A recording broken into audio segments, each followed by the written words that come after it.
ठाणे लोकसभा जागेवर शिवसेनेचे नरेश म्हस्के यांची उमेदवारी जाहीर होताच मीरा भाईंदरमध्ये भाजप पदाधिकाऱ्यांचा राजीनामा सत्र सुरू झालंय। नवी मुंबई पाठोपाठ मीरा भाईंदरमध्ये सुद्धा नाराजी नाट्य सुरू आहे। भाजपचे मीरा भाईंदरमधल्या पदाधिकाऱ्यांनी आता राजीनामे दिलेत, त्यामुळे महायुतीची डोकेदुखी वाढतीये। ठाणे लोकसभा मतदारसंघात सर्वाधिक आमदार आणि प्रमुख 3 पैकी 2 पालिकांवर भाजपची सत्ता असल्याचा दाखला भाजपने दिलाय। ही जागा भाजपने लढवायला हवी होती असं मीरा भाईंदरच्या पदाधिकाऱ्यांचाही आग्रह आहे। पक्षावर पण अन्याय झालाय आणि कार्यकर्त्यावर पण अन्याय झालाय, तर आम्ही पक्षाचे कट्टर समर्थक, भारतीय जनता पक्षाचे।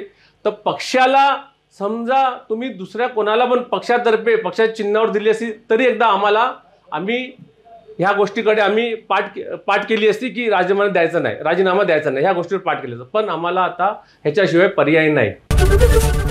एबीपी माझा, उघडा डोळे बघा नीट।